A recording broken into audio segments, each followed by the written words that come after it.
June 1944. A captured airfield somewhere in Germany. The morning sun broke across the tarmac, catching the polished aluminum skin of an aircraft that didn't belong there. The airplane gleamed like a piece of silver dropped onto dark earth, its nose painted bright yellow, its wings bearing the black crosses of the Luftwaffe. But those markings were a lie. This was an American fighter, a North American P-51 Mustang, the airplane that was killing German pilots at an alarming rate.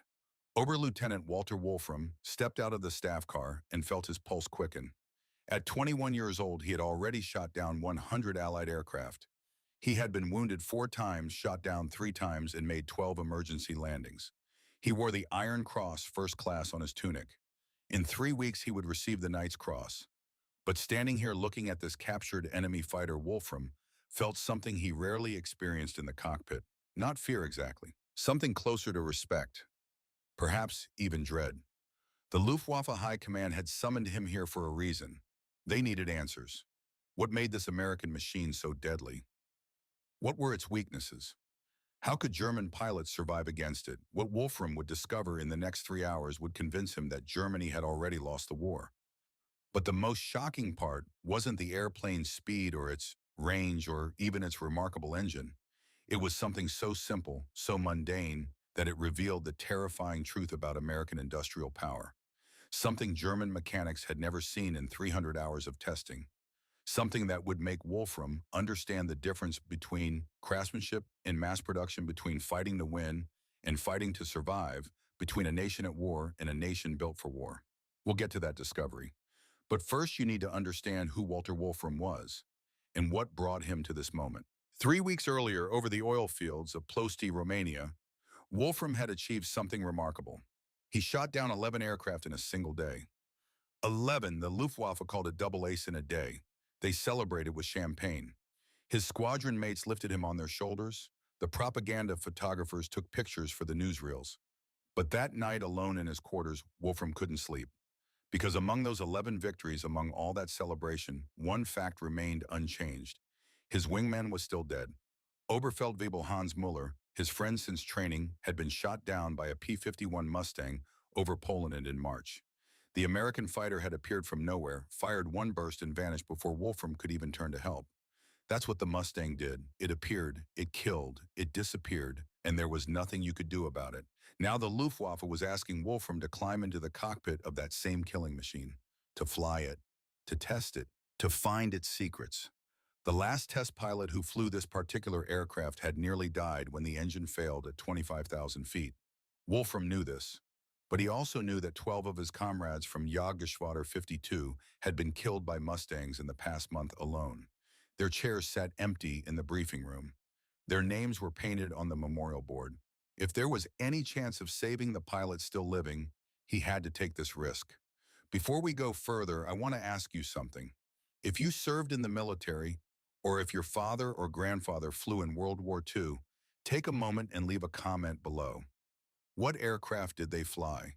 What theater? We're building a community here of people who remember what that generation sacrificed. Your stories matter. Now let me tell you about the man who would test America's finest fighter. Walter Wolfram was born in May 1923 in Schmoln, a small Bavarian town where nothing remarkable ever happened. His father was a craftsman. His mother managed the household. They were not Nazi Party members. They were simply Germans living quiet lives in a country that was about to tear itself apart. Young Walter was fascinated by airplanes the way American boys of that era loved baseball. He would ride his bicycle 5 miles to the local airfield just to watch barnstormers practice their routines. He didn't dream of war. He dreamed of flying, of freedom, of touching the sky. In February 1943, at age 19, Wolfram joined the Luftwaffe. They assigned him to Jagdgeschwader 52, JG-52. If you're not familiar with military aviation history, understand this. JG-52 was the most lethal fighter unit in the history of aerial warfare. Period. This single wing produced more aces than the entire United States Army Air Forces combined. Erich Hartmann, 352 victories. Gerhard Barkhorn, 301. Gunther Rahl, 275. These weren't just pilots. These were legends. Men who rewrote the rules of air combat. Men who understood that in a dogfight, the slightest advantage meant the difference between living and dying. Walter Wolfram belonged among them. His first 20 missions were hell, pure, unfiltered terror. Soviet fighters swarmed like hornets. Every engagement was chaos. Tracers streaking through the sky, aircraft exploding, parachutes blossoming like white flowers against the gray Russian landscape. Men dying, boys really, 19, 20 years old. One mission they were laughing in the ready room. The next mission, their aircraft was a smoking crater. But Wolfram survived, and slowly, mission by mission, something changed. The terror transformed into focus. The chaos resolved into patterns. His reflexes stopped thinking and started reacting. By his 10th victory, he understood. By his 20th, he was teaching others. By his 50th, he was an artist. His specialty was fighter versus fighter combat. Not bombing crippled bombers, not strafing defenseless transport aircraft. He hunted hunters. Soviet Yak-9s, La-5s, and later American P-51s. 119 of his 137 victories were against enemy fighters. This wasn't a pilot who ambushed formations of lumbering bombers. This was a dogfighter, a killer in the purest sense of the word. He paid the price for that skill. Shot down 3 times, wounded 4 times. 12 emergency landings, each one a gamble with death.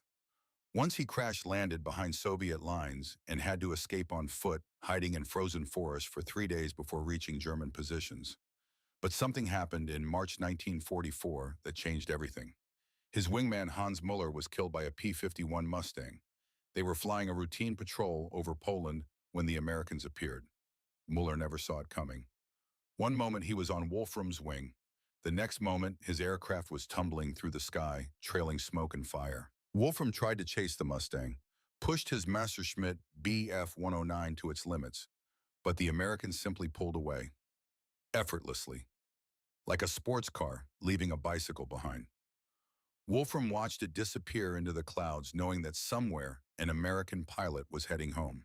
Safe, untouchable. That was the first time Wolfram truly understood what the Luftwaffe was facing. Not just good pilots, not just good tactics, something more fundamental, something industrial. Now in June 1944, standing on this captured airfield, Wolfram was about to understand just how far behind Germany had fallen. You already know about May 30th, 1944. Plusty, 11 kills, double ace in a day, the champagne, the celebration. But here's what didn't make the propaganda newsreels. That night alone in his quarters, Wolfram opened his journal. I have access to excerpts from that journal preserved in German military archives. This is what he wrote, 11 kills. But Hans is still dead. And tomorrow there will be more Mustangs. Always more Mustangs. How many kills would it take to make a difference? 100, 200. The Americans are producing fighters faster than we can shoot them down. I think we are fighting mathematics, and mathematics always wins. 3 days later, the orders arrived. Report to Rechlin Test Center immediately. Special assignment. Classified. Wolfram asked his commanding officer what it was about. The officer's answer made his blood run cold. You're going to fly a Mustang.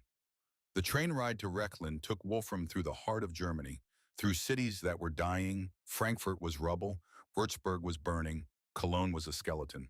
He watched civilians with hollow eyes standing in bread lines. Children with the blank stares of people who have seen too much death.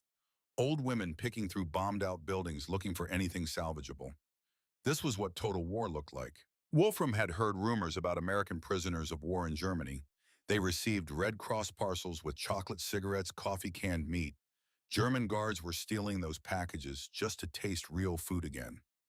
American prisoners ate better than German soldiers. Let that sink in. The people we were fighting had so much abundance that even their prisoners lived better than our troops. That's when it started to dawn on him. This wasn't just a war between armies. This was a war between economies, between industrial systems, between two completely different philosophies of how to build a nation. Rechlin Test Center, June 1944. Officially, it was designated 2nd Squadron Experimental Unit of the Luftwaffe High Command. Unofficially, the pilots called it Circus Rosarius, the Rosarius Circus, named after its commander, a man who understood that knowing your enemy's weapons was the first step to defeating them. Their mission was simple and impossible. Fly captured enemy aircraft, learn their secrets, teach German pilots how to survive against them. Wolfram walked into a hangar that looked like a museum of Allied aviation, a Lockheed P-38, lightning its distinctive twin-boom design unmistakable, a Republic P-47, Thunderbolt massive and brutish, a Supermarine Spitfire elegant and deadly, a de Havilland Mosquito, the unarmed speedster that outran fighters through sheer performance. And there in the center of the hangar, three North American P-51 Mustangs. One wore the markings of the 4th Fighter Group, the unit that had flown the first bomber escort mission all the way to Berlin. Wolfram stared at it. Somewhere an American pilot was missing this airplane. Probably dead. Possibly killed by someone like Wolfram. The thought wasn't comforting. It was just a fact. This was war. Men killed each other. That was the job. A voice behind him said, "Beautiful, isn't it?" Wolfram turned. Hauptmann Werner, another test pilot. 89 victories. JG-27. North Africa campaign before transferring to Europe. Werner gestured at a P-47 Thunderbolt in the corner. "I flew that monster last week. Built like a Panzer. Americans over-engineer everything. Wasteful but effective. You can hit it with 20mm cannon shells and it keeps flying. Our 109s take one hit and the coolant system fails. Their philosophy is different from ours. We build for performance. They build for survival." "What about the Mustang?" Wolfram asked. Werner's expression changed. "That one is special. I haven't flown it yet. They're saving it for someone with more experience." He paused. "I think they're saving it for you." Over the next hour, Wolfram met the other test pilots, men who had flown everything the Allies could throw at Germany. Each one had the same look in their eyes, a mixture of professional respect and something darker. Fear, maybe, or recognition of a truth they didn't want to acknowledge. The engineering officer briefed him on the P-51 specifications. Packard Phi 1650 Merlin engine, 1,590 horsepower. Two-stage supercharger that engaged automatically at altitude. Internal fuel capacity, 269 gallons, with drop tanks over 400 gallons total. Wolfram did the mental math. His Bf-109 carried 88 gallons internal. Combat endurance, 90 minutes. The P-51's endurance was 7 hours. 7 hours. He must have misheard. "Repeat that number. 7 hours, Herr Oberlieutenant. With full internal fuel and external drop tanks, the P-51D has a combat radius of 825 miles. Total range 1,650 miles. Wolfram's mind raced through the implications. London to Berlin, 580 miles. The Mustang could escort bombers to Berlin and return to England with fuel to spare. Ploesti to London, 1,200 miles, still reachable. Vienna, Munich, anywhere in Germany. All within range. The engineering officer continued, but Wolfram wasn't listening anymore. He was thinking about tactics, about strategy, about what it meant when the enemy could fight anywhere, anytime for as long as they wanted, while you were limited to 90-minute sorties. The war was lost. It had been lost since March 4th, 1944, the day P-51s first reached Berlin. Germany just didn't know it yet. But Wolfram was about to get confirmation, because the next morning he was going to fly that Silver Predator himself. Pre-flight briefing, 0600 hours. The engineering officer handed Wolfram a technical manual, in English. Wolfram's English was limited to what he had learned in school, which wasn't much. The officer translated the important sections. Engine start procedure, fuel system management, emergency procedures, bailout procedures. The usual checklist, but everything was different. Different controls, different systems, different philosophy. In a Bf-109, you managed everything manually. Fuel mixture, supercharger, engagement propeller pitch. The pilot was part of the machine, constantly adjusting, constantly compensating. Flying a 109 well required total concentration. One small mistake could stall the engine or overboost it into failure. The P-51 automated most of that. The supercharger engaged itself based on altitude. The fuel mixture adjusted automatically. The pilot could focus on tactics instead of engine management. Another example of different philosophies. German aircraft required skilled pilots. American aircraft helped pilots become skilled. Wolfram walked around the P-51 doing his pre-flight inspection. The build quality was extraordinary. Panel gaps perfectly aligned, rivets flush with the skin, every surface smooth to the touch. He ran his hand over the wing. It felt like polished glass. An older mechanic, Feldwebel Klaus, watched him. Klaus had been maintaining aircraft since 1917. Fought in the First War, stayed in aviation afterward. He had seen everything, fixed everything. He knew aircraft the way a surgeon knows the human body. Herr Oberlieutenant Klaus said quietly, I have been working on airplanes for 27 years. I rebuilt engines in the trenches of France. And I am telling you, I have never seen precision like this. Not from us, not from the British, not from anyone. What do you mean? Klaus pointed at the engine cowling. I measured the piston cylinder clearances when we overhauled this engine. 0.02 millimeters. Our best engines achieve 0.08 to 0.15 millimeters, and ours are considered excellent. Wolfram understood the implication. American mass production achieved precision that German craftsmen struggled for. They weren't building each engine like a fine watch. They were building engines like Ford-built cars. Thousands of identical units, each one perfect, each one interchangeable. That was the difference between craftsmanship and industrial might. He climbed into the cockpit, and everything changed. The B-beam F109 cockpit was tight, snug. Your shoulders pressed against the sim. The control column rose between your legs. The instrument panel was close enough to touch. Everything within easy reach, everything familiar. You wore that airplane like a glove. The P-51 cockpit felt like a living room. Wolfram could stretch his legs fully, move his shoulders without hitting anything, turn his head without bumping the canopy frame. The bubble canopy offered 360-degree visibility. In his 109, the canopy framework blocked huge portions of his view. You learned to bob your head constantly, scanning around the blind spots. In the Mustang, there were no blind spots. For a moment, Wolfram just sat there, absorbing it, understanding what it meant. American pilots flew to survive. German pilots flew to die well. The difference was right here in the design philosophy of the cockpit itself. His hand moved to the starter switch. In his 109, starting the engine required a ground crew member to hand crank an inertia starter for several minutes. Exhausting work. In Russian winters, at minus 40 degrees, sometimes impossible, mechanics would build fires under the engines just to warm the oil enough to make it flow. The engineer pointed at a simple button. Press that. Wolfram pressed it. The Merlin engine roared to life instantly. Not the sharp, aggressive bark of the Daimler-Benz D B605 that powered his 109. This was different, deeper, smoother. A powerful bellow that spoke of industrial might, of abundant resources, of a nation that could afford to over-engineer everything because it had the capacity to do so. The sound washed over him, through him, and in that moment, Walter Wolfram understood something profound.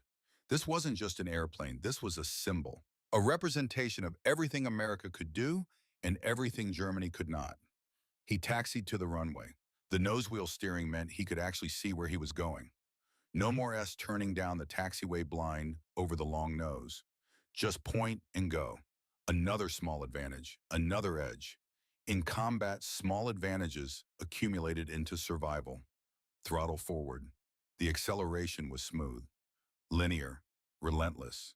No vibration, no oil spray on the windscreen like his 109 always had. Just pure, uncomplicated power pushing him down the runway. Airborne in 400 meters. His 109 needed 550. The difference might sound small. In combat, 150 meters is the difference between clearing the trees and dying in a fireball. At 5,000 feet, a Wolfram tried a simple turn. He moved the stick the way he had moved it 2,000 times before. The airplane responded, but not the way he expected. Not wrong, just different. The control forces were heavier. The response was delayed by a fraction of a second. It felt like wearing someone else's boots. And that's when the real horror set in. In combat, you don't think. You react. Reflexes trained through thousands of hours keep you alive. Your hands know what to do before your brain does. But now his reflexes were lying to him. The Mustang required different inputs, different timing, different instincts. A German pilot transitioning to this airplane would need weeks to retrain his muscle memory. Weeks. Germany didn't have weeks. They didn't have days. They were losing pilots faster than they could train replacements. Even if they captured 100 Mustangs, they couldn't use them operationally. The retraining time alone made it impossible. Another door closing. Another path to victory disappearing. But then Wolfram pushed the throttle to combat power and felt something that would lead to the most shocking discovery of the entire test flight. Something that would convince him beyond any doubt that the war was already over. We'll reveal what he discovered in the next part of this story. But I want to hear from you first. In the comments, tell me what you think was the most important American innovation in World War II. The atomic bomb, the Jeep radar, or something else. My father always said it was something much simpler. Let's see if you agree with what Wolfram found. But before we get to that revelation, you need to understand one more thing. What happened after Wolfram landed at that first test flight? What he saw that made everything clear? The simple, mundane detail that revealed the terrifying truth about American industrial supremacy. 90 minutes into the flight, Wolfram checked his instruments again. In his BF-109, he would be calculating fuel reserves by now, watching the gauges anxiously, planning his return before the tanks ran dry. 90 minutes was the edge of the envelope, the point where you started making decisions about whether to press on or turn back. But the P-51's fuel gauges showed something impossible. He radioed Recklin Control. "What is my fuel state?" The reply came back through his headset. "You still have 60% remaining. Herr Oberlieutenant, 60%. After 90 minutes of flight, his BF-109 would be running on fumes by now. The engine would be coughing, oil pressure dropping, coolant temperature rising. All the warning signs that you were minutes from a forced landing. The Mustang was barely getting started. Let me put this in terms anyone can understand. Imagine two boxers in a ring. One can fight for 3 rounds. The other can go 12 rounds. Both are skilled, both are dangerous, but only one has the endurance to still be throwing punches in the 10th round, while his opponent is gasping for air, legs barely holding him up, vision blurred from exhaustion. That was the difference between the BF-109 and the P-51. Not just performance, endurance. The ability to stay in the fight long after your opponent had to quit. Wolfram pushed the throttle forward, accelerating to 400 miles per hour. The Mustang was smooth, effortless. No vibration through the airframe, no buffeting, just clean, pure speed. He tried 420, 430, still smooth.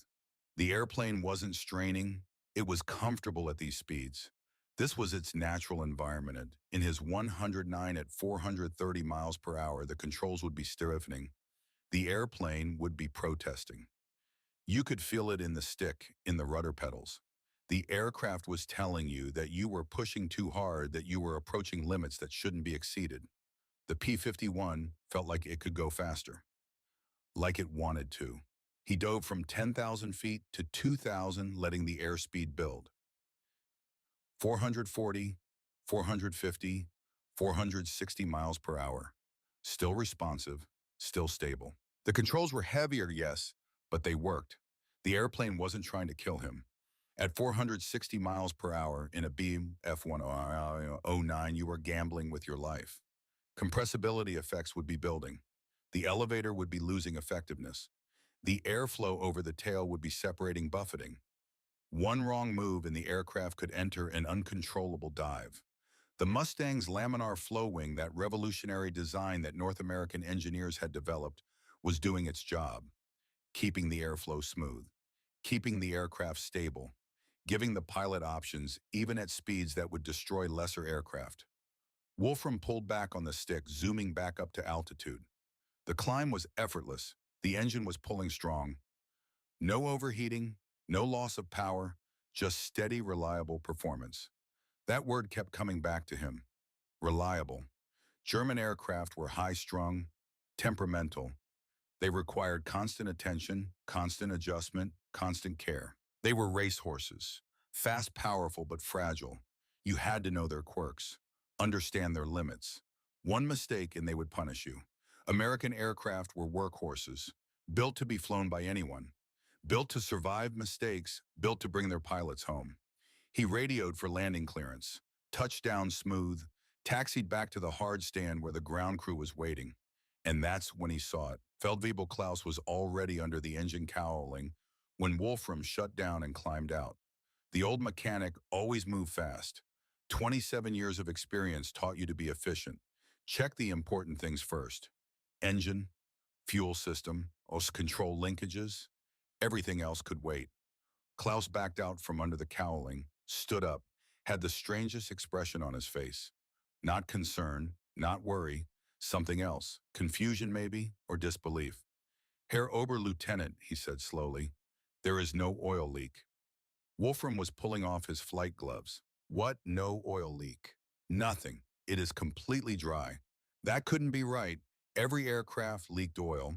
It was just physics. High pressure, high temperature, metal parts moving against each other thousands of times per minute. Seals wore out. Gaskets compressed. Fittings loosened from vibration. Oil found every tiny gap and dripped out. It was normal. Expected. Ground crews carried rags specifically for wiping up the constant dripping that accumulated under every aircraft. Wolfram knelt down himself, ran his finger along the engine mount, the belly panels, the exhaust stubs, the landing gear wells where oil usually accumulated. Dry, perfectly dry, not a single drop. He stood up and looked at Klaus. The mechanic's face said everything. This wasn't just unusual, this was impossible. Klaus gestured toward a work table where he had laid out some tools. Earlier, when we overhauled this engine, I measured everything. The piston cylinder clearances, zero point 0.02 millimeters deviation. Our best engines, our finest work, we achieve 0.08 to 0.15 millimeters, and we consider that excellent quality. Wolfram understood precision manufacturing. He understood tolerances. He understood that tighter tolerances meant less vibration, less wear better, seals longer, service life. But he had always assumed that kind of precision could only be achieved through hand fitting, individual craftsmen carefully measuring and adjusting each part. Time-consuming, expensive, limited production. The Americans were doing it on a production line. Thousands of engines, all identical, all perfect. Klaus continued, the entire engine is like this. Every bearing surface, every seal, every fitting, mass-produced but precise enough that there are no leaks. He paused. Herr Oberlieutenant, I have built engines by hand. It takes days to achieve this kind of fit. The Americans are stamping these out like Volkswagens, and they are better than anything we can make. That was the moment. That was when it all became clear. Germany was fighting the wrong war. They were fighting a war of craftsmanship against a war of industry, a war of individual excellence against a war of systematic production, a war of limited resources carefully allocated against a war of overwhelming abundance casually deployed. You cannot beat abundance through excellence. You cannot beat mass production through craftsmanship. You cannot beat an opponent who can afford to make everything better and make more of it at the same time. The numbers proved it. By June 1944, North American aviation was producing over 100 P-51 Mustangs per week. 100 every 7 days, every single aircraft built to the same exacting standards, every single aircraft capable of 7-hour missions, every single aircraft equipped with engines that didn't leak oil. German fighter production, all types combined, was perhaps 30 to 50 aircraft per week, and half of those were grounded immediately for lack of fuel. The fuel that was supposed to come from Ploesti, the oil fields that American bombers had been systematically destroying. Wolfram remembered Rahl's assessment of American aircraft. The difference isn't just performance, Rahl had said. It's philosophy. They build systems that work, that keep working, that any pilot can use. That was the difference. Not just in starting systems, in everything. Philosophy, approach, industrial capacity. Americans built systems that worked, that kept working, that any pilot could use, that survived battle damage and kept flying. That brought their boys home. German aircraft were beautiful, elegant, high performance, and they required expert pilots to fly them, well, expert mechanics to keep them running, and resources Germany no longer had. The war wasn't lost in the air. It was lost in the factories, in the design offices, in the fundamental understanding of what modern warfare required. You could not win through heroism alone. You needed logistics. You needed sustainability. You needed the ability to replace losses faster than you incurred them. Germany had heroism. America had industry, and industry would always win. The next morning, Wolfram returned for the second test flight. Mission objective was simple. Test the P-51 at 30,000 feet. Bomber escort altitude, the height where the air war was being decided. The BMF-109 struggled at that altitude. The engine gasped for oxygen. Manifold pressure dropped. Speed bled off. You could still fight up there, but you were always on the edge, always nursing the engine, always aware that one wrong move would stall you out and send you tumbling down through thinner air until you reached altitude where the engine could breathe again. Wolfram climbed through 20,000 feet. The Merlin engine's supercharger kicked in automatically. He felt it through the airframe, a subtle change in the engine note, a slight increase in manifold pressure, the airplane adapting to the thinner air without any input from him. At 25,000 feet, his 109 would be struggling. Here the P-51 was still pulling strong. Airspeed indicator showed 360 miles per hour. His 109 at this altitude might manage 300 if you were lucky. 30,000 feet. The air was thin enough that you could see the curvature of the earth, thin enough that exhaust trails from aircraft showed up as bright white contrails, thin enough that ground details disappeared into blue haze. The P-51 was still flying like it was at sea level, engine temperature normal, oil pressure solid, power available. If anything, the aircraft felt more at home up here. This was where it was designed to operate. This was its natural habitat. Wolfram ran through the combat maneuver tests. Hard turns, vertical climbs, rolling scissors, defensive brakes, everything a pilot would need to survive against enemy fighters. The Mustang could outturn his 109 at high speed. Not at low speed. At low speed, the 109's automatic slats gave it better slow speed handling. But at 350 miles per hour, the P-51 could pull tighter turns without stalling. It could sustain those turns longer without bleeding energy. It could fight for minutes where the 109 could only fight for seconds. More importantly, the P-51 pilot had options. If the fight wasn't going well, he could simply push the throttle forward and run. The 109 couldn't catch him. Nobody could catch him. The Mustang was faster in level flight, faster in a climb, faster in a dive. The only way to kill a P-51 was if the pilot made a mistake. And American training was good enough that most of their pilots didn't make fatal mistakes. German pilots did. Not because they were less skilled, because they were less experienced. In 1943, the average German fighter pilot entered combat with 200 hours of training. By 1944, that number had dropped to 100 hours. Some replacements arrived with as little as 60 hours total flight time. American pilots were entering combat with 400 hours or more of training. They had practiced gunnery until they could hit targets in their sleep. They had flown formation until they could maintain position in clouds. They had learned energy management, tactical awareness, survival techniques. The Germans were sending boys up against men, and boys died. After 45 minutes of hard maneuvering at altitude, Wolfram checked his fuel state again, still 40% remaining. In a 109, he would already be heading home. Fuel warning lights would be glowing. He would be calculating whether he had enough to reach base or if he needed to find an emergency landing field. The P-51 could keep fighting for hours. He radioed down for confirmation, just to make sure he was reading the gauges correctly. The response from Reckling Control changed everything. With standard internal fuel and 2 external drop tanks, the P-51D has a combat radius of 825 miles. Total range is 1,650 miles. Wolfram's hands went cold on the control stick. He did the math in his head. Numbers he had memorized long ago.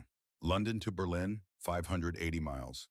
Ploesti to England, 1,200 miles. Vienna, 600 miles. Munich, 500 miles. Any target in Germany, any city, any factory, any airfield, all within reach. His voice cracked on the radio. Say again, Control. That cannot be correct. Confirmed, Herr Oberlieutenant. 1,650 miles total range. Silence. Just the hum of the Merlin engine, the whistle of air over the canopy, the sound of an aircraft that could fly anywhere, and the sound of a pilot realizing what that meant. The war was lost. Had been lost since March 4th, 1944. The day P-51 first escorted bombers to Berlin. Germany just hadn't admitted it yet. Reichsmarshal Hermann Goering had said it best. When I saw Mustangs over Berlin, I knew the jig was up. The jig was up. The game was over. The numbers were inexorable. You cannot defend against an enemy who can attack anywhere, anytime, and stay over the target for hours while you can only fight for 90 minutes before fuel forces you to land. Wolfram turned back toward Rechlin. He had seen enough, learned enough, understood enough. But the test flight wasn't over yet, because sometimes understanding comes not through revelation, but through disaster. At 28,000 feet without warning, the engine note changed.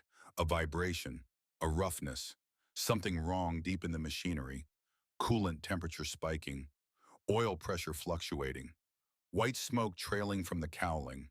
Wolfram's training took over. Throttle back, mixture rich, check instruments, identify the problem.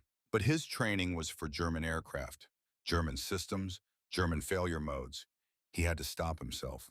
Remember, this was an American aircraft, different systems, different procedures. The captured P-51 had been patched together from salvaged parts, parts from multiple aircraft cobbled together to make one flyable machine. A coolant hose clamp had failed. Not North American aviation's fault, not a design flaw, just the reality of trying to maintain captured equipment with improvised repairs and salvaged components. The engine was dying, smoke trail visible for miles.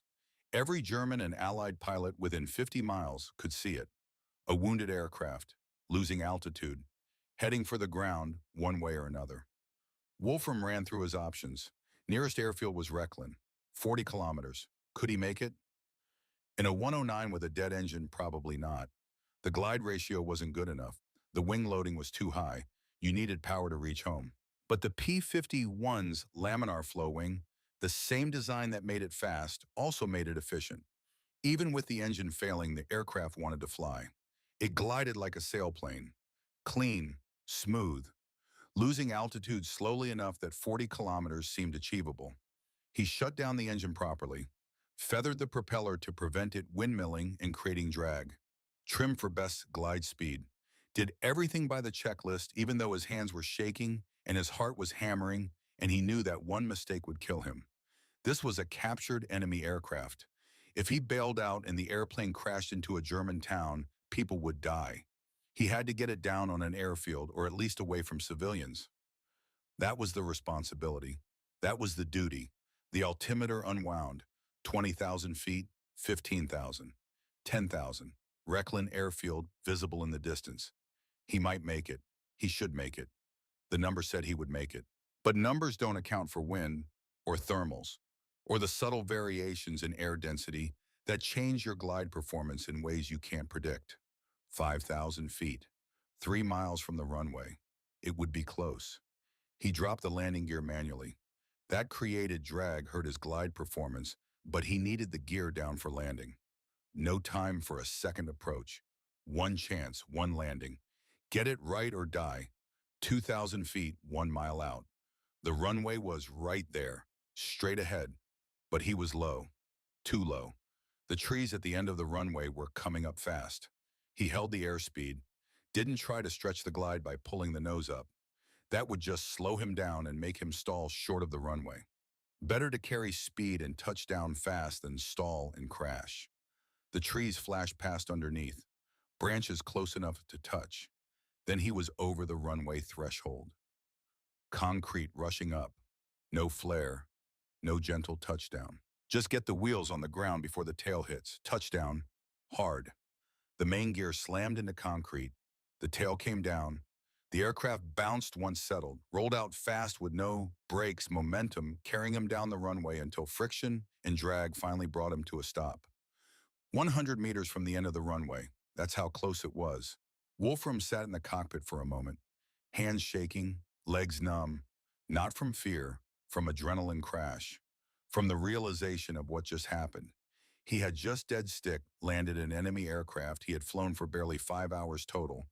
In a 109 with its twitchy handling and high stall speed, he would be dead.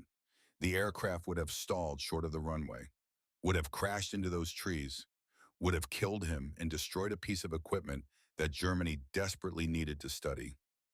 But the P-51 forgave the mistake, forgave the emergency, brought him home anyway. German aircraft punished errors. Craft. American aircraft forgave them. That was the difference between an aircraft designed for aces and an aircraft designed for everyone. Ground crews were running toward the aircraft. Wolfram opened the canopy, climbed out on shaking legs, stepped down onto the wing and then onto German soil. Feldwebel Klaus was there, tools already in hand, moving toward the engine to diagnose the failure. Other mechanics were examining the smoke stains on the belly. Officers were approaching, concern on their faces, ready to debrief what happened. But Wolfram was looking at the aircraft itself, this machine that had just saved his life, this enemy weapon that he had been sent to evaluate and had ended up respecting more than anything he had ever flown. He understood now, all of it, the whole picture.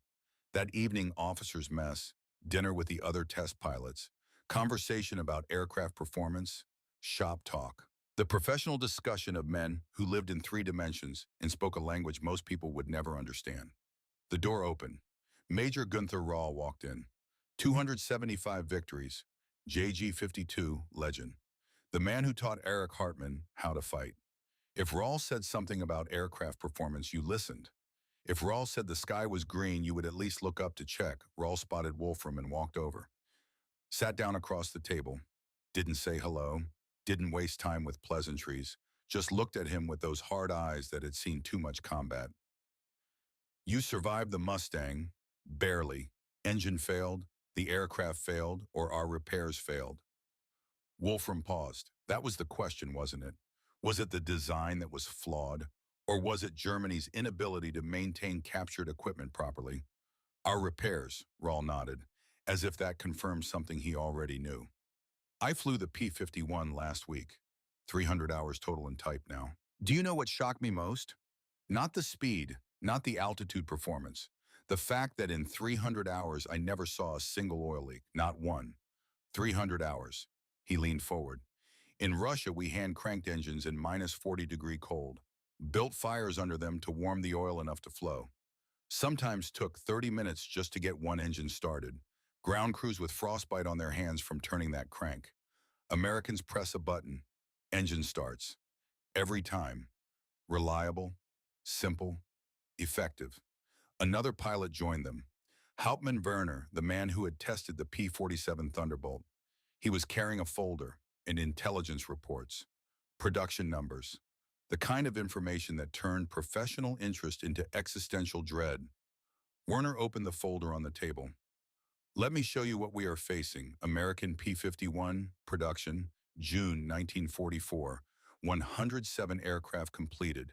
Every week.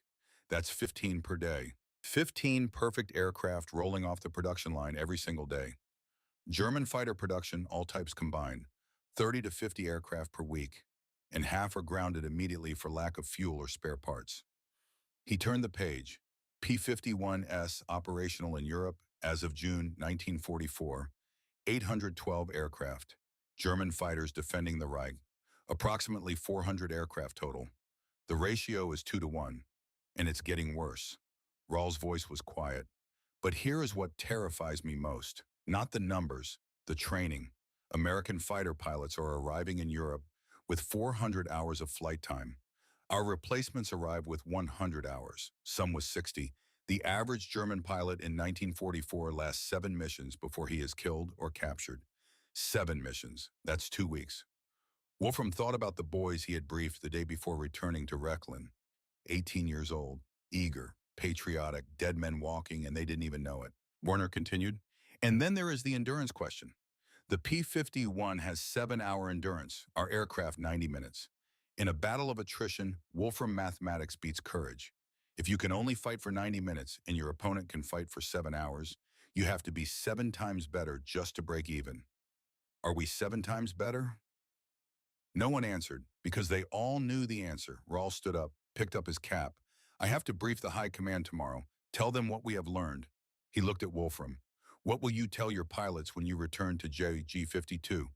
Wolfram thought about that, about the boss with their few hours of training, about the empty chairs in the ready room, about the memorial board with too many names, about the certainty of defeat written in cold numbers. I will tell them the truth, and then I will teach them how to survive. Rawl nodded. That's all we can do now. Survive. The war is lost. Has been lost since March when the Mustangs reached Berlin, but the politicians haven't admitted it yet. So we keep flying, keep fighting, keep dying, until someone finally has the courage to say enough. He walked out. Werner gathered his intelligence reports and followed. Wolfram sat alone at the table thinking about what came next. In 5 weeks, he would return to JG-52, would fly combat again, would claim more victories, would be wounded again on July 16, 1944, the same day he shot down 10 aircraft in a single day, would spend months recovering, would return to command in February 1945 and lead boys into battle against an enemy they could not defeat. But tonight he just sat there, in a German officer's mess, thinking about an American aircraft that had taught him more about modern warfare than 3 years of combat ever had.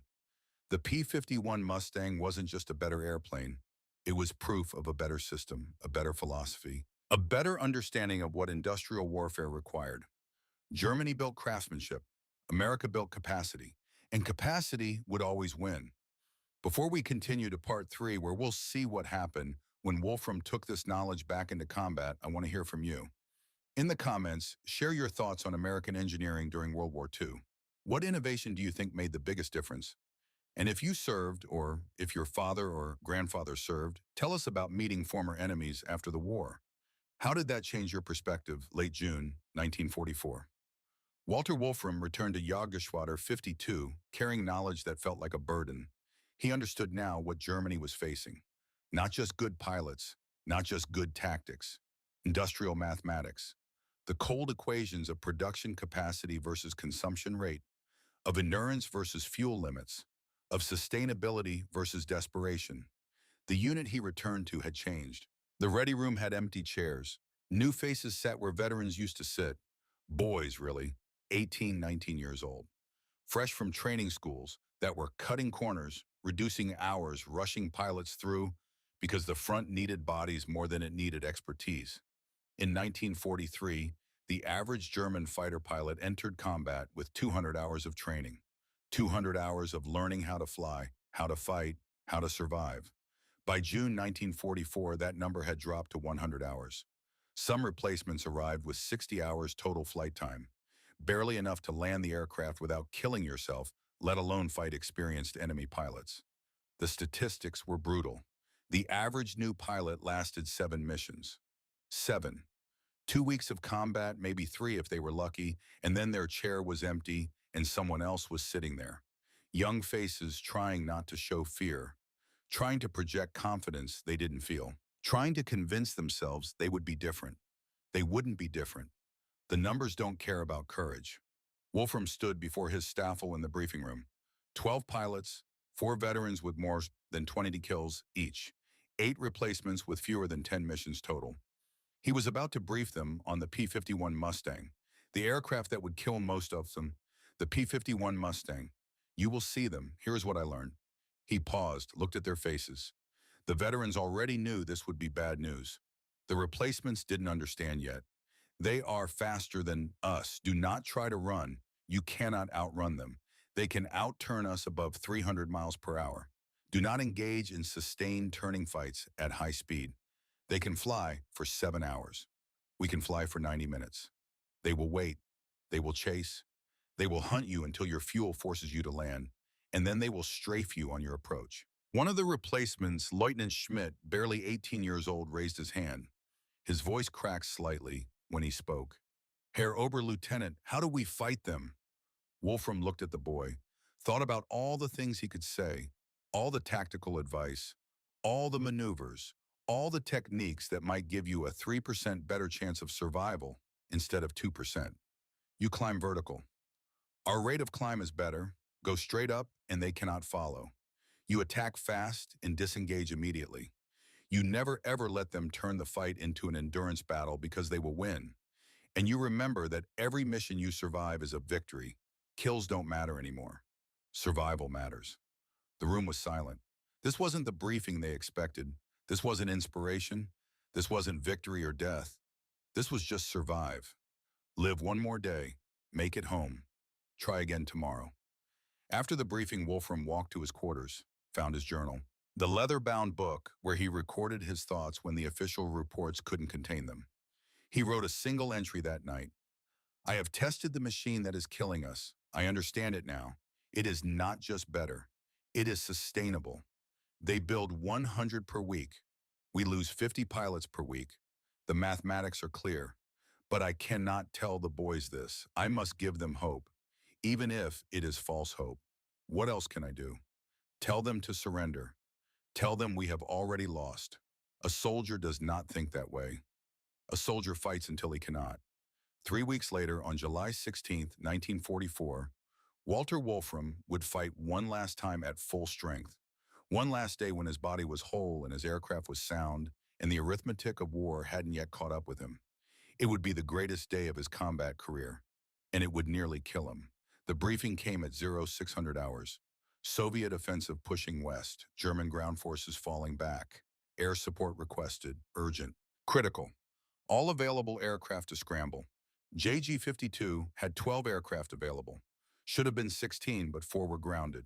1 for engine failure, 1 for damaged landing gear, 2 for lack of spare parts.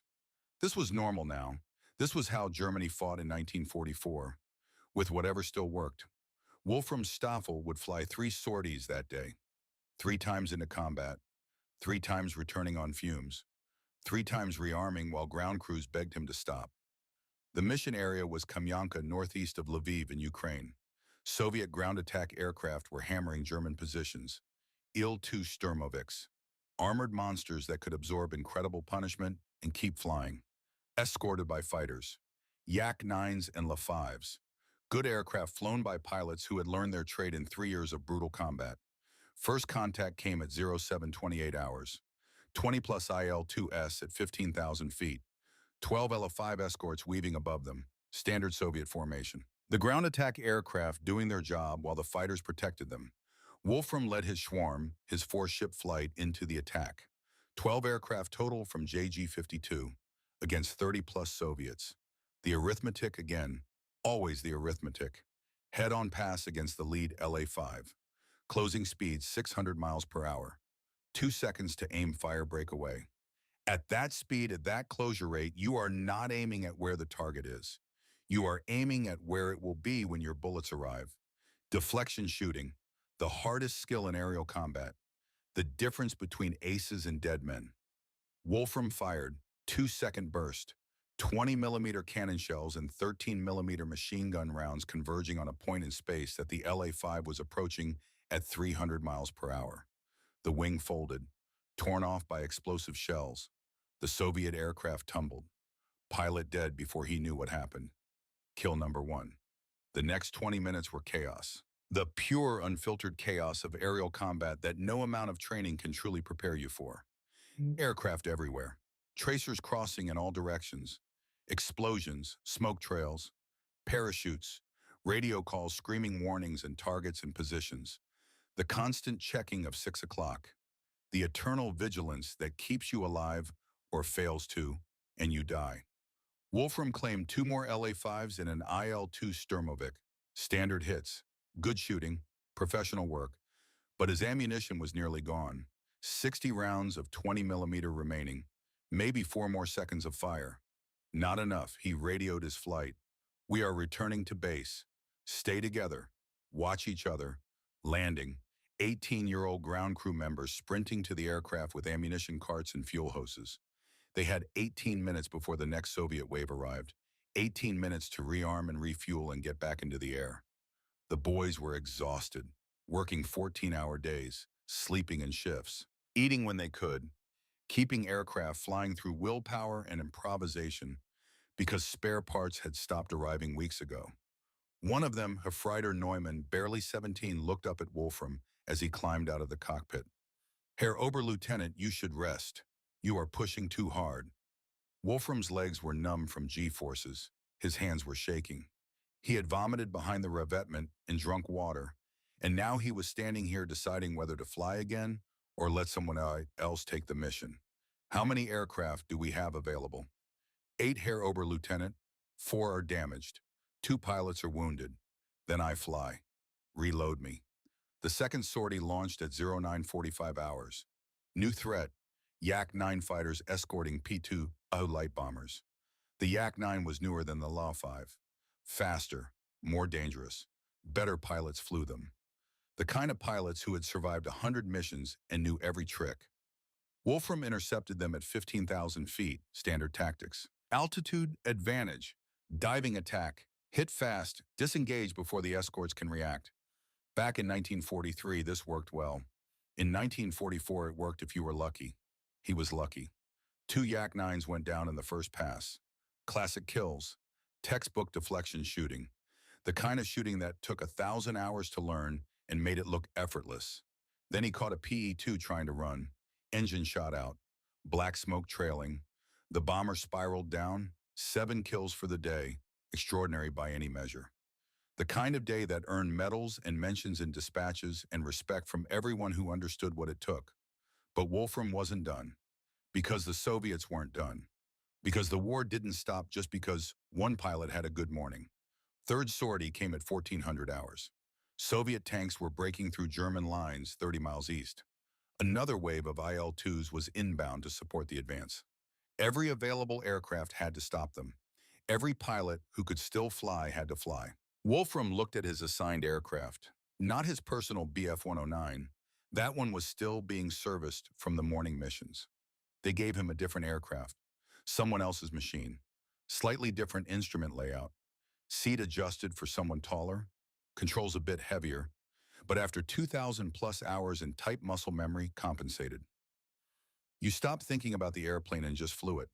The combat was brutal. Yak-9s again, good pilots again. The kind of fight where one mistake meant death and even perfect flying only gave you a chance. Kill number 8 at 14:22 hours. Yak-9 from 6 o'clock. Classic setup. Patient, waiting for the right moment. Then 2 seconds of fire and the Soviet fighter was falling. Kill number 9 at 14:28 hours. LA-5 in a vertical rolling scissors fight. Both aircraft climbing, turning each pilot trying to get his nose pointed at the opponent. Wrestling in 3 dimensions. The fight that separates good pilots from great ones. Wolfram won. The La-5 lost. Simple as that. Kill number 10 at 14:33 hours. Another Yak-9. Desperation shot. Last of his ammunition. 3-second burst. Everything he had left. The Yak nosed over. Pilot bailed out. White parachute blossoming against the blue sky. 10 victories in one day. The second time Wolfram had achieved this. Only a handful of pilots in history had ever done it even once. Radio calls congratulating him. Ground control announcing the accomplishment. 110 victories total. Knight's Cross approved. Ceremony scheduled. But the calculations don't care about medals. At 14:41 hours turning for home ammunition expended, mission complete. Walter Wolfram's war nearly ended. He didn't see the Yak-9. Sun blindness, the oldest trap in aerial combat. The thing every pilot knows to watch for, and sometimes you forget for just 1 second, and that second kills you. 20-millimeter cannon shells hit his aircraft. Left side fuselage behind the cockpit. Shrapnel tore through the seatback. Through his body, left shoulder. 2 ribs, left thigh. Blood spray across the canopy. His own blood. Bright red in the afternoon sun. The pain came later. First came shock. The moment when your body hasn't processed what just happened. When you can still function on adrenaline in training and the desperate need to survive. Violent brake right. Stick full over. Rudder hard. The Bf-109 snapped into a turn that would have grayed out a healthy pilot. Wolfram's vision tunneled. Black edges creeping in. But the Yak-9 overshot. Lost position. The Soviet pilot made a mistake and Wolfram was already diving away. Speed is life. Altitude is life insurance. Cash in the insurance. Dive for the ground. Head for German lines. Stay conscious. Keep flying. Don't think about the blood. Don't think about the pain that is starting to break through the shock. Just fly. The controls were slippery. Blood on the stick. Blood on the throttle. blood and everything. He wiped his right hand on his flight suit, gripped the stick, kept flying, altitude unwinding, 12,000 feet, 8,000, 4,000. German held territory ahead. Friendly troops, safety. If he could just make it, if he could stay conscious, if he could land this aircraft before he bled out. Wheels up landing in a grass field. No time for proper approach. No time for checklist. Just get it on the ground before everything goes black. The 109 hit hard, bounced, settled, slid 200 meters across the field, stopped. Wolfram tried to climb out. Couldn't move his left arm. His left leg wouldn't support weight. He was pinned in the cockpit by his own failing body. This was how it ended, surviving the combat only to die trapped in a crashed aircraft in a field in Ukraine. Then German infantry was there, pulling him out, laying him on the grass, field medic working fast, compresses on the wounds, morphine, radio call for evacuation. His last conscious thought was a question. Did I get 10 today? Yes. Yes, I got 10. Then darkness. Field hospital, primitive surgery, 7 pieces of shrapnel removed from his body, left shoulder bone chipped, 2 ribs broken, left thigh muscle torn. The kind of wounds that ended careers, the kind of wounds that sent you home, if you were lucky. The doctor gave his verdict. 6 months minimum recovery. You are done flying this year. Possibly done flying forever. The shoulder damage is severe. When can I walk? The doctor looked at this 21-year-old boy who had just shot down 10 aircraft in one day and nearly bled out in a crashed fighter. A month, maybe 2. Why, then I will be back. 3 days later, Wolfram woke to find Gunther Rahl sitting beside his hospital bed. Rahl had flown 300 miles to visit. That's what warriors did. They took care of their own. July 16th, they are saying 10 victories and 1 wounding. The P-51s number Soviet Yak-9. The Americans were not there that day. Be grateful. If they had been, we would not be having this conversation. Both men understood what that meant. If American fighters had been part of that operation, if P-51 Mustangs with that 7-to-1 endurance advantage and superior performance had been hunting over Kamyanka Wolfram, would be dead. The calculations allowed no other conclusion. July 27th, 1944. 11 days after the wounding. Hospital bed ceremony. Wolfram could not travel. The presenter came to him, brought the medal and the official citation in the propaganda photographs for extraordinary courage and skill in aerial combat. 117 confirmed aerial victories. The Ritterkreuz des Eisernen Kreuzes, the Knight's Cross of the Iron Cross. Germany's highest military honor. They pinned it to his hospital gown. Shook his hand carefully, avoiding the wounded shoulder. Took the photographs. Made the speeches. All the standard ceremony. Wolfram smiled for the cameras. Accepted the congratulations. Played his part. But he was thinking about 12 empty chairs in the JG-52 ready room. 12 names on the memorial board. 12 pilots killed by P-51 Mustangs while he was testing one. While he was learning that the war was already lost. This medal did not belong to him alone. It belonged to them, to all of them, to everyone who flew and fought and died for mathematics that could not be changed. 6 months of recovery. Doctors said 6 months minimum. Wolfram made it back to flying status in 5. Stubborn, determined, refusing to accept limits. The same qualities that made him an ace made him a difficult patient. February 1945. Returned to duty, assigned in command of 1st Group JG-52. The unit he had left 6 months ago. The elite force that produced more aces than any other in history. What he found shocked him more than anything he saw in the P-51 test flight. The JG-52 of February 1945 bore no resemblance to the unit he remembered. 16 aircraft available. Should have been 40, but half were grounded for maintenance, lack of fuel, lack of parts, lack of everything except the desperate need to keep fighting a war that was already lost. The pilots were worse. Average age 19, average experience 50 flight hours. Some had arrived with basic training incomplete, rushed through because the front needed bodies. The Eastern Front was collapsing. Soviet armies were 30 miles into Germany proper, Every day, another town fell. Every day, the Reich grew smaller. Wolfram stood before his new command, boys trying to look like men, wearing uniforms that didn't fit properly because the supply system had broken down, flying aircraft that were patched together from salvaged parts, fighting with fuel rations that allowed one mission per day if they were lucky. Lieutenant Schmidt, 18 years old, 3 missions total, asked the question. Herr Ober, Lieutenant, is it true you have over 100 victories? How did you do it? What is the secret? Wolfram looked at this child in a pilot's uniform, thought about all the things he could say, all the advice that would not save him, all the tactics that only worked if you survived long enough to learn them. Survive the first 10 missions, then the next 10. Do not try to be a hero. Heroes die. I need pilots who live. That was the briefing. That was the sum total of wisdom he could offer. Not how to win, how to survive. Not victory or death, just survival. One more day, one more mission. Stay alive in a war that mathematics had already decided. Between February and April 1945, Wolfram flew every mission his fuel allocation allowed.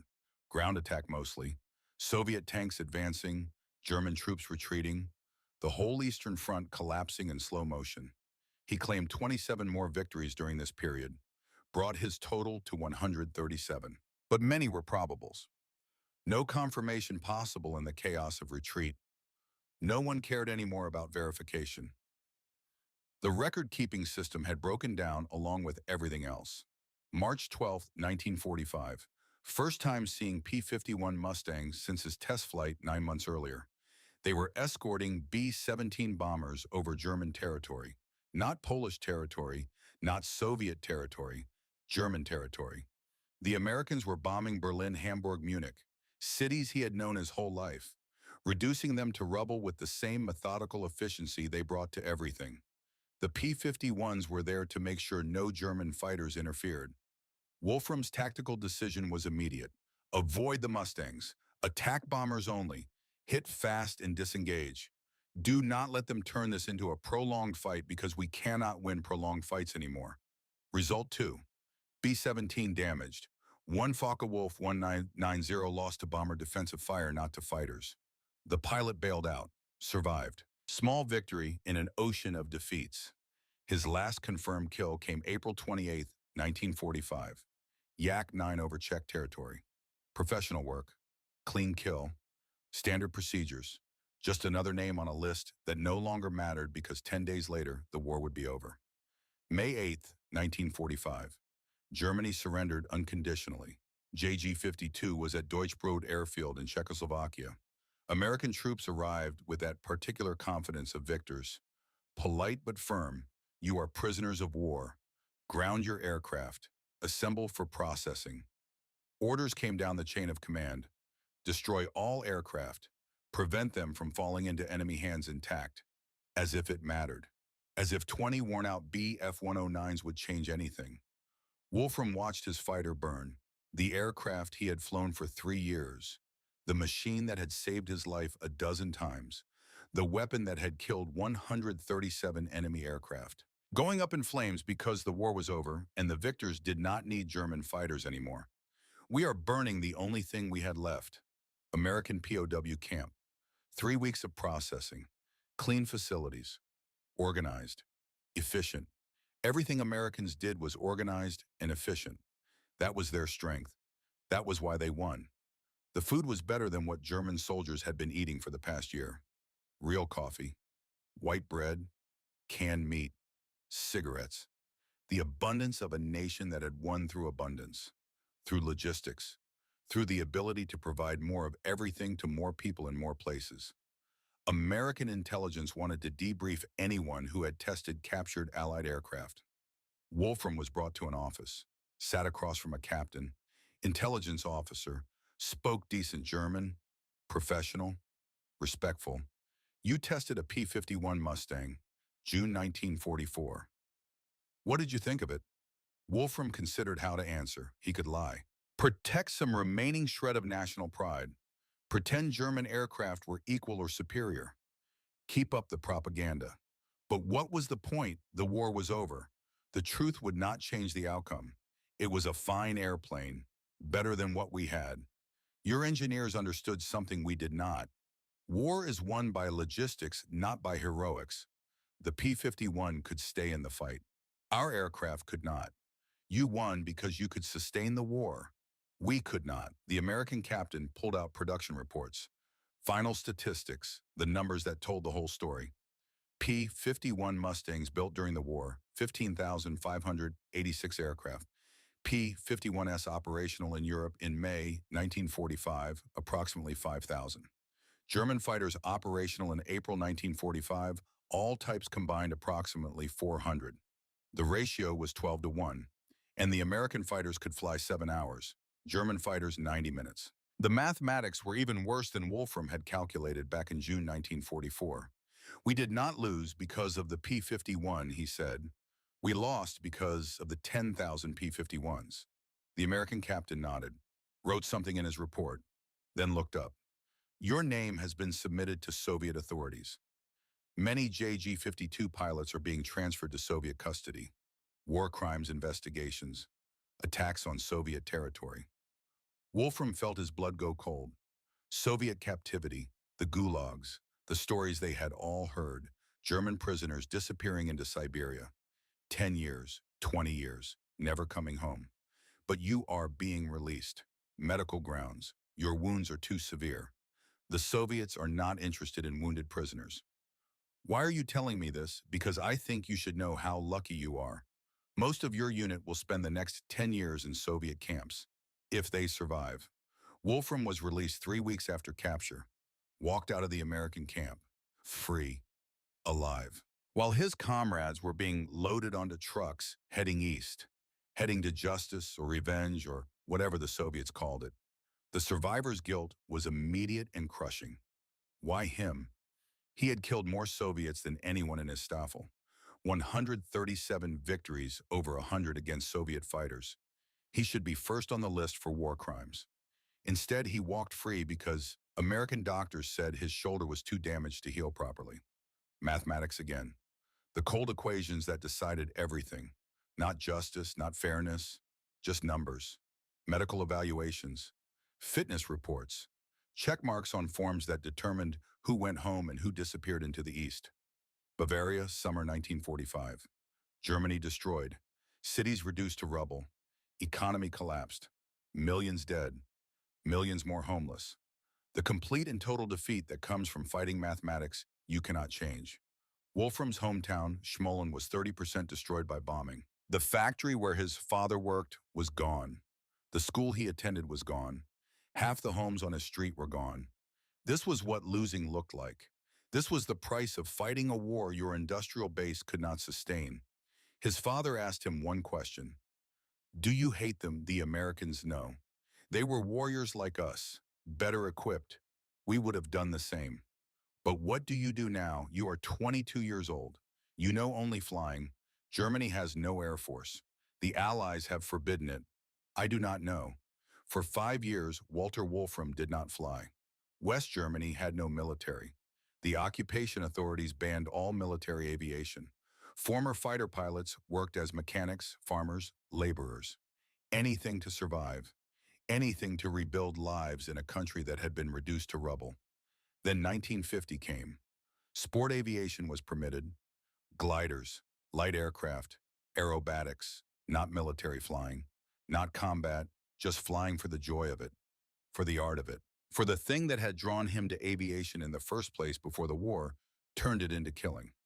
Wolfram learned aerobatics, different from combat flying, not about killing, about creating, about making the aircraft dance through the sky, about precision and grace instead of violence and death. His combat reflexes translated perfectly. The same hand-eye coordination, the same spatial awareness, the same ability to push an aircraft to its limits without breaking it. He started competing, 1958 third place at Nationals, 1961 second place, 1962 first place, German national aerobatics champion at age 39. In combat, I flew to kill. In aerobatics, I fly to create. The airplane is no longer a weapon. It is a brush, and the sky is my canvas. He kept competing through the 1960s, second place in 1963, 64, 66, consistent excellence. The same drive that made him an ace now channeled into something beautiful instead of deadly. The warrior transformed into an artist. Günter Rall took a different path. When West Germany reformed the Luftwaffe in 1956, Rall joined, rose through the ranks, lieutenant general, commander of the German Air Force from 1971 to 1974. The man who had tested captured P-51s in 1944 now commanded a force equipped with American F-4 Phantoms. The irony was not lost on him. They met at an air show in the 1970s, two old warriors watching young pilots fly, Rall in his general's uniform, Wolfram in civilian clothes, both carrying memories of a war they survived when so many others did not. Remember when we tested the P-51? I remember thinking we had lost the war. We had. We just did not know it yet. Do you ever fly for pleasure now? When I can. But it is not the same. Too much memory. Aerobatics freed me from that. No past, just the present moment. In 2005, at age 82, Wolfram gave his last major interview to a German aviation magazine. They asked him the questions journalists always asked. Do you regret your service? Do you feel guilt for your actions? How do you reconcile what you did? His answer was honest in a way that few veterans ever managed. People ask if I regret my service. No, I was 19 years old. I believed in my country. We were wrong about many things. But the men I flew with, they were my brothers. I would fly with them again, even knowing we would lose. On the P-51 Mustang specifically, his assessment never changed. It was a fine airplane. I have said that for 60 years. People think I am being diplomatic. No, it was genuinely fine. The American engineers who designed it understood modern warfare better than we did. Range wins wars. Endurance wins wars. We thought maneuverability and firepower were enough. We were wrong. His final airshow performance came in 2008 at age 85, flying a Booker Jungmann biplane. Loops, rolls, hammerheads, the same maneuvers he had flown in combat 65 years earlier. But now for joy instead of survival, for art instead of killing. The crowd gave him a standing ovation. 10,000 people on their feet for an old man who still flew like he was 20. The announcer told them this man flew combat in World War II, 137 victories, Knight's Cross recipient, and at 85 he still makes it look easy. After landing, a reporter asked him what kept him flying. His answer was simple. The airplane keeps me young. Or maybe I keep it young, hard to say. August 26, 2010, Walter Wolfram died peacefully in Schwabach, Germany, age 87, survived by his wife, 2 children, 5 grandchildren. One of the last living members of JG-52, the most successful fighter wing in aviation history. His obituary ran in newspapers across Germany. Fighter ace, aerobatics champion, a man who fought in a terrible war, survived it, and spent the rest of his life creating beauty in the sky instead of death. Today in 2024, hundreds of P-51 Mustangs still fly at air shows around the world. That distinctive Merlin engine sound still stops crowds, still makes old men look up with memories in their eyes, still represents something important about what that generation faced and how they responded. The P-51 was not invincible. German pilots shot them down. Walter Wolfram never personally claimed one, but others did. Walter Dahl shot down 28 of them. The aircraft could be beaten, but beating one P-51 did not matter when there were 10,000 more. That was the lesson. That was what Wolfram understood when he tested that captured fighter in June 1944. Excellence is not enough against abundance. Individual skill is not enough against systematic production. Heroism is not enough against logistics. These are hard truths, uncomfortable truths, but they are true nonetheless. The greatest generation understood this. They built an industrial machine that could not be defeated through courage alone. They won through production capacity and logistical sustainability, and the ability to put overwhelming force anywhere in the world and keep it there until victory was achieved. That is worth remembering. Not because war is good, war is never good, but because the principles that won World War II, the understanding that systems beat individuals and sustainability beats heroism, those principles matter beyond warfare. They matter in how we build businesses, how we solve problems, how we approach any challenge that cannot be defeated through individual excellence alone. Walter Wolfram learned that lesson in a captured P-51 Mustang. Learned it so well that it changed how he thought about everything swing. Learned it well enough that 60 years later, he still called it a fine airplane with genuine respect in his voice. And that respect, that ability to admire your opponent's achievements, even in defeat, that might be the most important lesson of all. If this story meant something to you, share it. Share it with someone who needs to hear it. Share it with a veteran who understands. Share it with a young person who needs to know what that generation sacrificed. And in the comments, tell us, what American value do you think won World War II? Innovation, determination, industrial might, or something else entirely? Thank you for staying with us through this story. Thank you for remembering. And remember, the greatest generation was not great because they never failed. They were great because when they were knocked down, they got back up. Every single time. That is the legacy.